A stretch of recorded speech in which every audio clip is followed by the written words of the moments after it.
Hey everybody, this is Garrett with Earth and Time, and today we're in Virginia City, Nevada, the old western town, and more importantly what we're going to check out today is known as the SIlver Terrace Cemetery, which is a collection of 11 cemeteries that are all together on this hill behind me. I'm doing this as a series to celebrate October. What better way to celebrate the Halloween season than coming to learn about some of the history and some of the cemeteries here in the Old West. With that being said, let's get to it.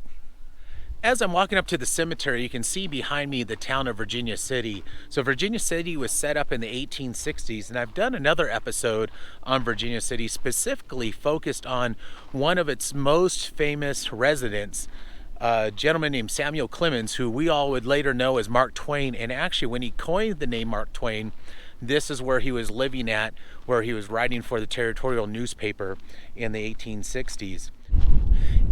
And you can check out the episode on Virginia City and the story of Mark Twain right here. Will be a link. So from Cemetery Hill here, you can see the St. Mary's Cathedral and a lot of what was Virginia City, or is still Virginia City, which has become quite the tourist town. Along with that, you could see the tailings from a number of mines that were out here where they're mining deep down into the ground, and I actually did an episode on talking about mining here in the Comstock, and so I'll also link that video up here when I visited the State Museum in Carson City. Life in the Old West was really hard, and mining was especially hard. I think much harder, and there was a lot of deaths associated with that. So there's dangers in the mines, there's dangers in the environment around you, there are dangers on the streets around here. And so with that being said, it's no wonder there's such a large cemetery here in Virginia City. Virginia City was central to activity in the western part of Nevada, and really a lot in the western US. You can think of Virginia City as probably second only to something like San Francisco during this time period, as far as the city size, as far as influence that goes. And because of that, it brought a lot of people from a lot of different places and with a lot of different beliefs.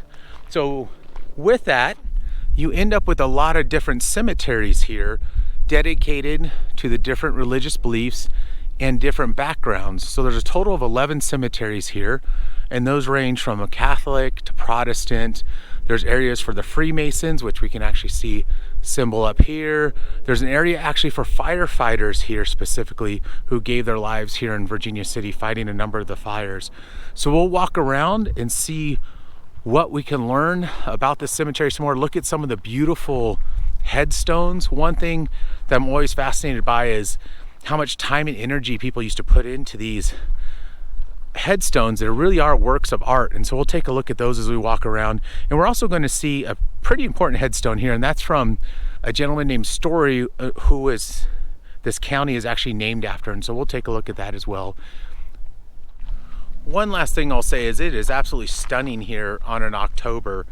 It's actually unusually a bit warm for this part of the country and for Virginia City. I've been here many times. One of my favorite places to come to when I come to northern Nevada, other than Lake Tahoe and Reno. This is the other stop I always like to make. Absolutely gorgeous here. I hope all of you get a chance to come someday and learn about this place. One group that doesn't have a spot at the cemetery here but has a cemetery to the north, a couple miles in that direction, is actually the Jewish cemetery from 1862.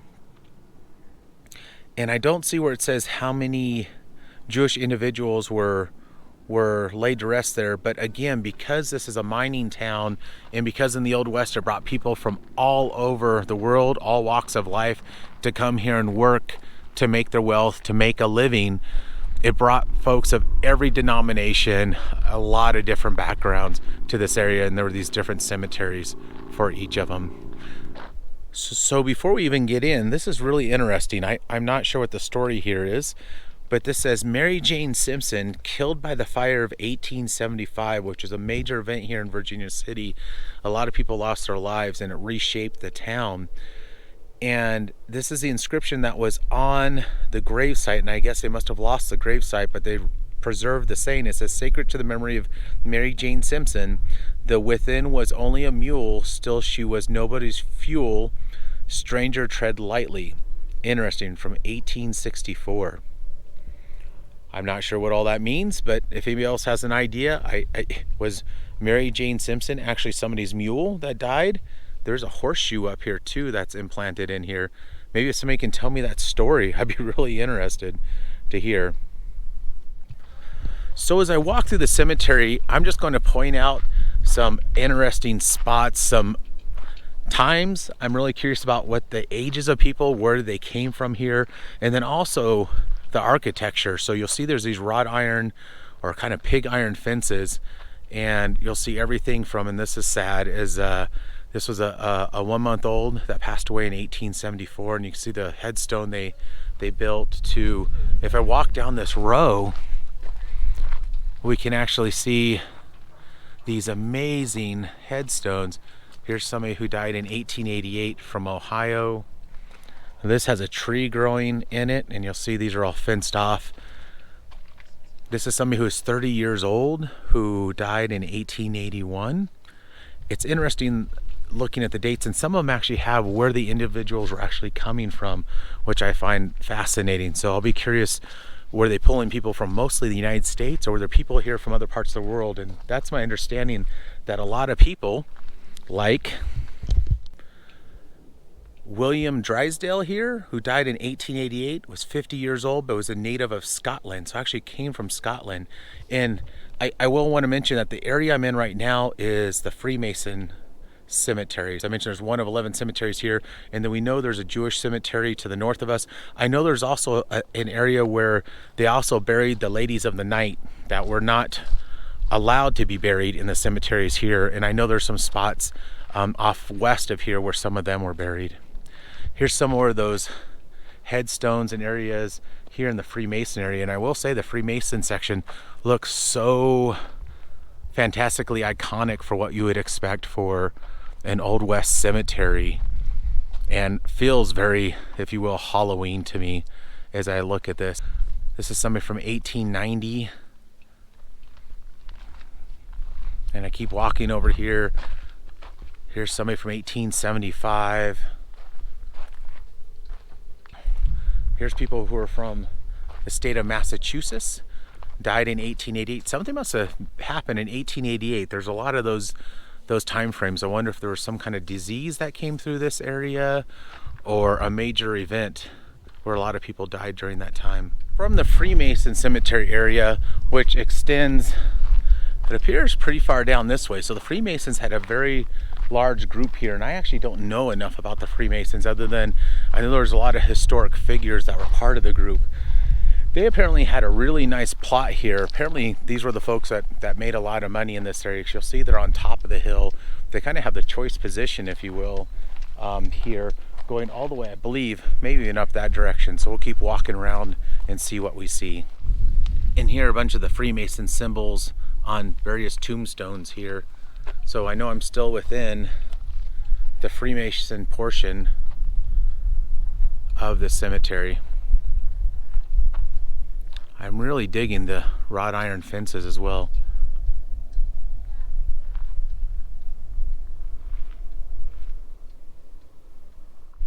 One of the things I'm interested in here as I walk around is what kind of rocks were they using for the headstones. As many of you know, I'm actually a geologist, and so I'm fascinated by the materials they use. So in this case, it looks like they used some kind of gabbro for this, some volcanic type of rock, whereas a bunch of these white markers are all made out of marble. Now, I don't know where this marble would be coming from. They'd have to ship it from somewhere, and I'm not sure where that would be.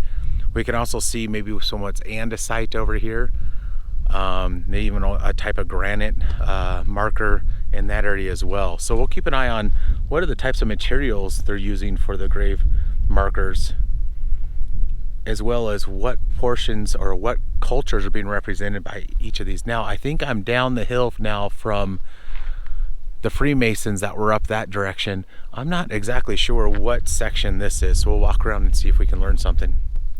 I have a feeling as I'm walking that I may be transitioning into maybe more of potentially the Catholic cemetery. Let's see if we can figure out where we're at. I see some keys over here, like there's a cross on a hill over here. There's a statue over there that kind of reminds me of kind of the Catholic style but we'll keep walking around and see what we can find out. Here's a big marble. Oh, this is still, so I'm actually, maybe I'm back into the Freemasons now, or maybe this is all still the Freemasons, but look at the detail of the robe that's on top of this feature on this headstone. And this individual passed away in 1887. Here is a really interesting rock. I don't know what exactly, this is maybe some kind of different type of marble rock that we're looking at, but it's a really pretty style. Again, back into the Freemason area, and you can see these wonderfully created fence posts as well that are also just works of art. Each of these are amazing works of art, and also remembrance of these people that lived their lives here in Virginia City and lost their lives here in Virginia City from various ways. So it's always something to keep in mind when you're visiting these places, is that, you know, this is really sacred ground and a place to remember these people. And I film this because I hope I can help do that by filming this, and I think it's fascinating to capture the different cultures, the different time, the fascination we have with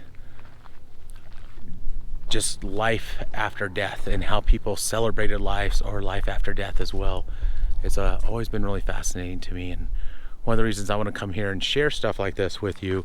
And there is the other overlay of, hey, I realize that it's October, and this definitely has that vibe of being somewhere that would remind me of the October or fall time frame and gives me that Halloween vibe.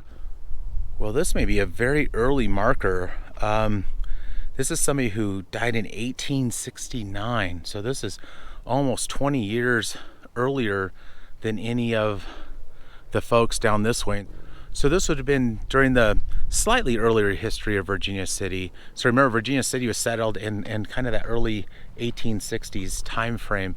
In fact, one of the reasons that Nevada became a state was because during the Civil War, Abraham Lincoln decided to make it a state to preserve and protect the silver resources here, really based on this area of the Comstock Lode.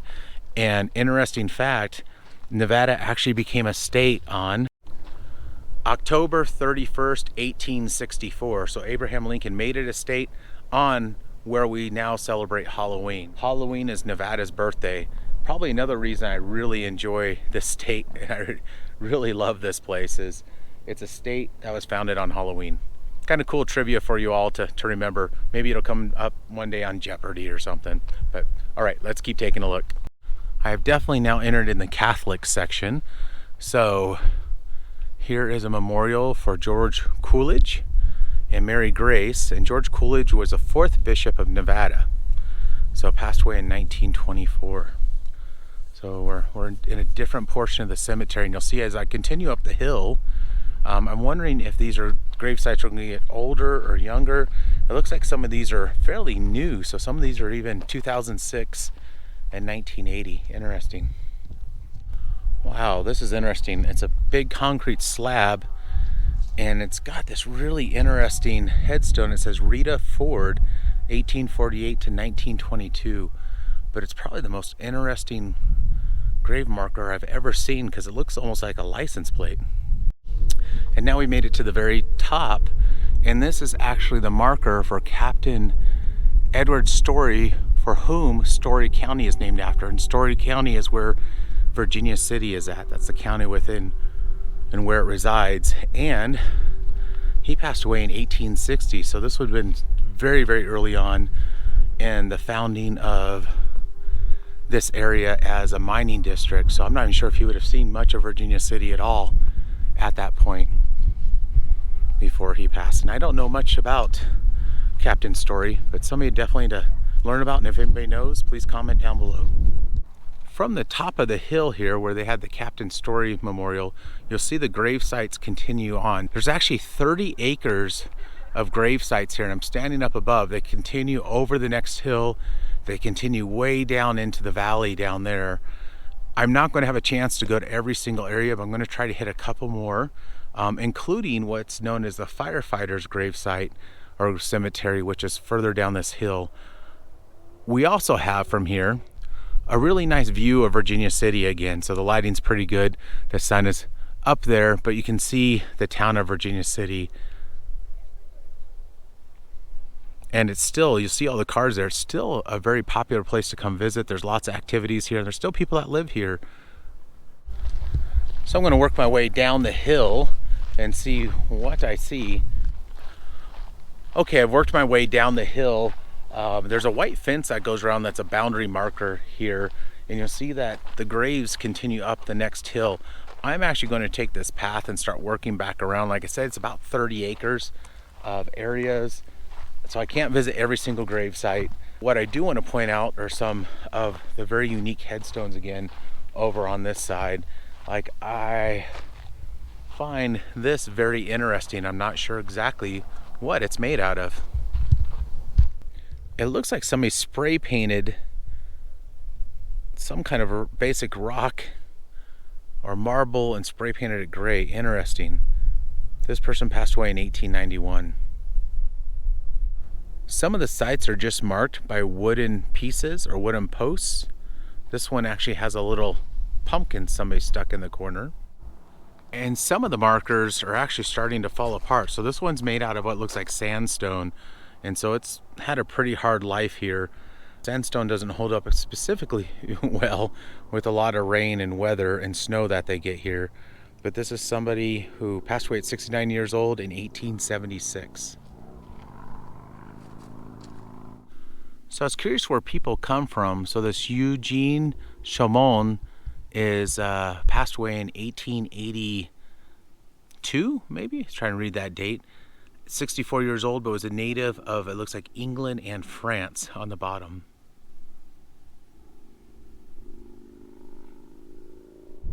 So here's a name that's pretty well known in Nevada. Now, Senator Reed actually was raised in southern Nevada in a mining town known as Searchlight, but I wonder if these are any of his relatives, and I don't know. I'd have to do some more research, but this is a pretty significant marker, and you'll see how they did the marker here. It actually says Walter Reed was a World War II vet, and he passed away in 1991, and then his wife passed away in 2004. But with a name like Reed and this significant marker, I wonder if they're in relation to Senator Harry Reid.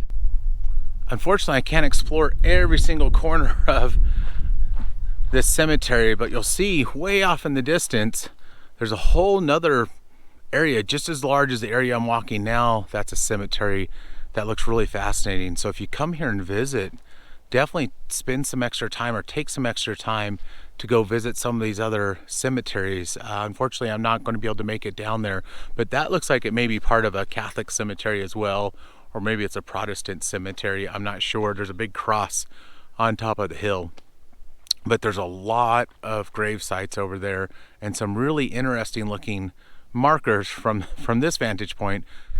As I'm starting to walk from one side of the cemetery to the other, I like seeing these junipers, and you can see all the juniper berries in bloom right now. And again, it creates a really interesting ambiance here, along with the fact that it is October, so we're seeing the leaves starting to come off the trees and still seeing some fall colors here.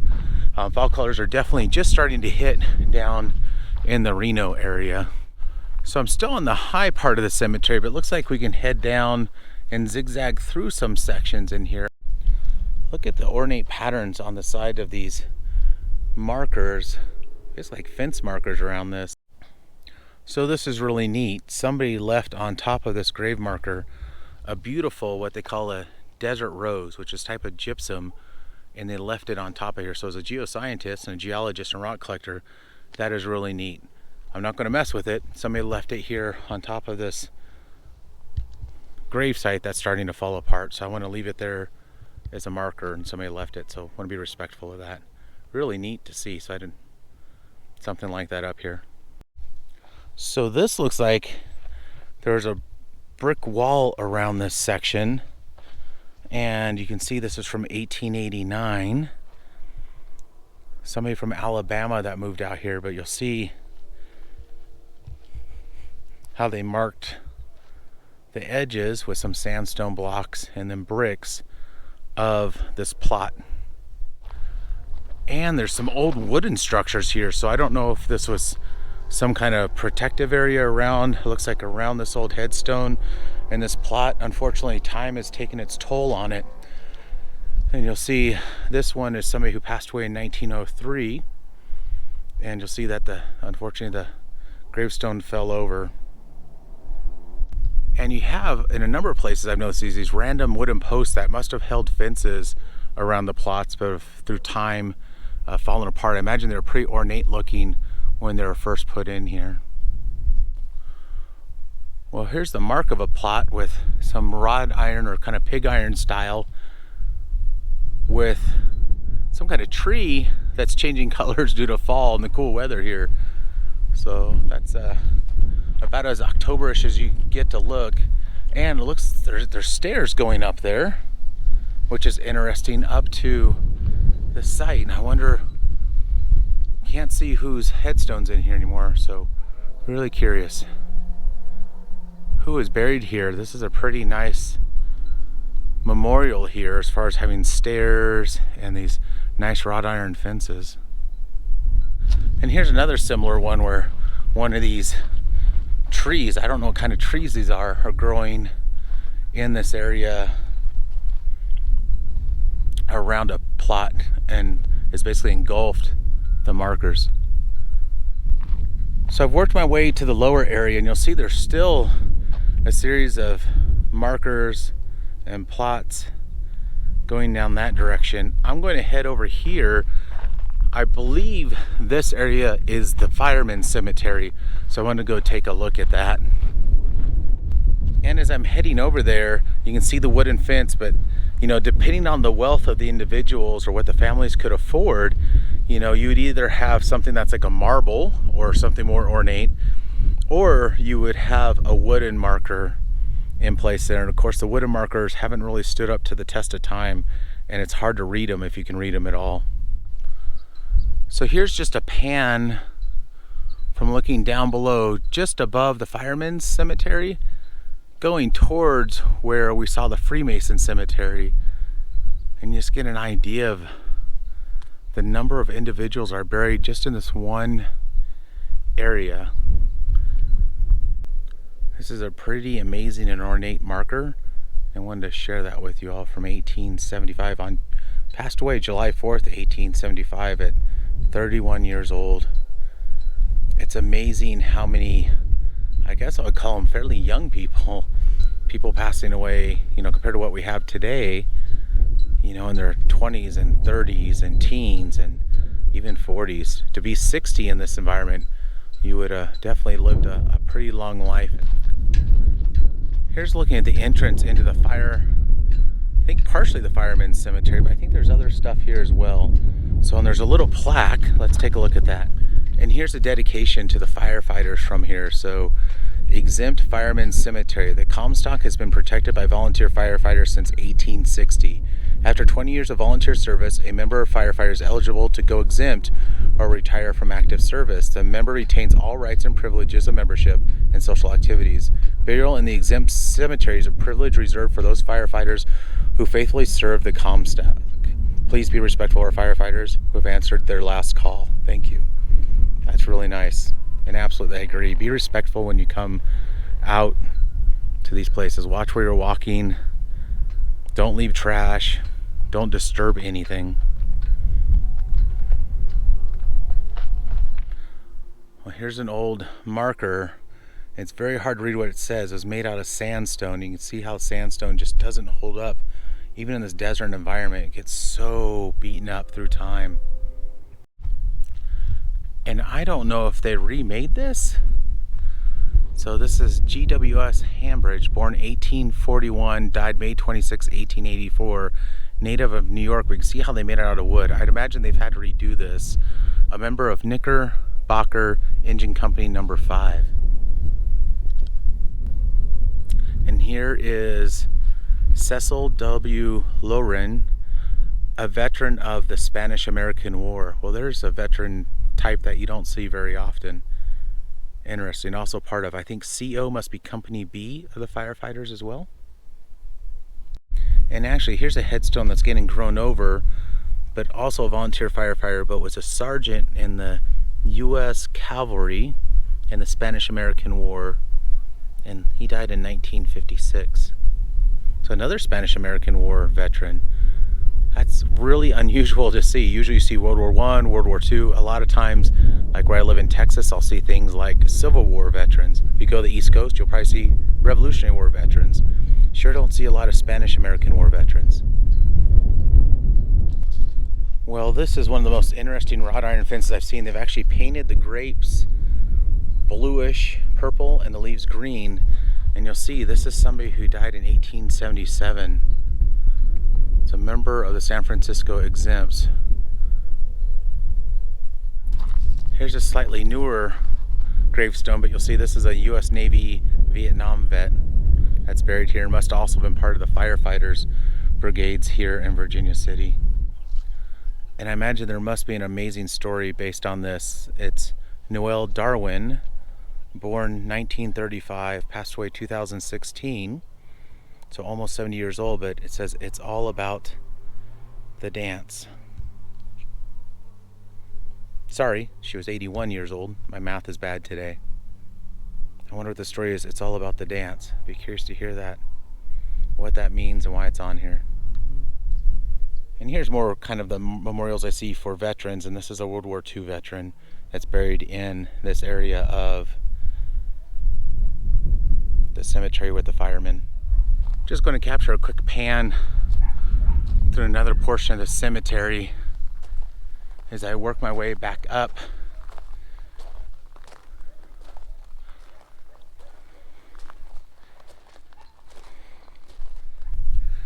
Thank you all for joining me today to check out the Silver Terrace Cemetery here in Virginia City, Nevada.